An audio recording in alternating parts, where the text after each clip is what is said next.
ইমাম আজম আবু হানিফা রহমাতুল্লাহ আলাই স্মৃতি ফাউন্ডেশন কর্তৃক গরিব অসহায়দের মাঝে ইফতার সামগ্রী বিতরণ অনুষ্ঠান সম্পন্ন।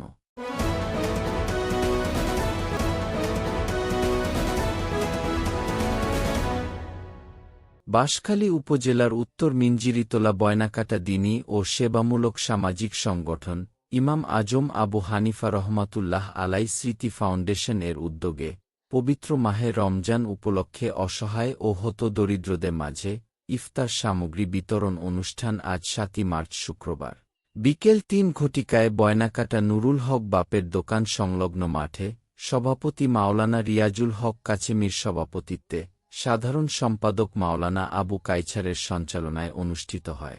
অনুষ্ঠানে উদ্বোধনী বক্তব্য রাখেন সংগঠনের সভাপতি মাওলানা রিয়াজুল হক কাসেমী। প্রধান অতিথি হিসেবে উপস্থিত ছিলেন মাওলানা আব্দুল মজিদ। বিশেষ অতিথি হিসেবে উপস্থিত ছিলেন জাতীয়তাবাদী যুবদল চট্টগ্রাম দক্ষিণ জেলার যুগ্ম সাধারণ সম্পাদক আহমদ ছগির তালুকদার। অনুষ্ঠানে বিশেষ অতিথি হিসেবে উপস্থিত ছিলেন অত্র ফাউন্ডেশনের সিনিয়র উপদেষ্টা মাওলানা মুনিরুল ইসলাম মনির, ইসলামী আন্দোলন বাংলাদেশ বাঁশখালী উপজেলা শাখার সিনিয়র সহ সভাপতি মাওলানা জসিম উদ্দিন মিসবা, পায়রাং দারুত তারবিয়াহ আল ইসলামিয়া মাদ্রাসার সিনিয়র শিক্ষক মাওলানা খালিদুর রহমান, বয়নাকাটা বাইতুর রহমান জামে মসজিদের ইমাম ও খতিব মাওলানা আবু তাহের। অনুষ্ঠানে সৌজন্য বক্তব্য দেন ফাউন্ডেশনের সিনিয়র সহ সভাপতি মাওলানা মামুনুর রশিদ।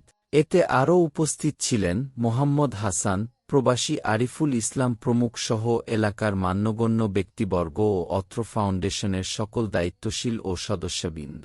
অনুষ্ঠানে ফাউন্ডেশনের প্রধান উপদেষ্টা মাওলানা আব্দুল মজিদের মোনাজাতের মধ্য দিয়ে সমাপ্ত হয়।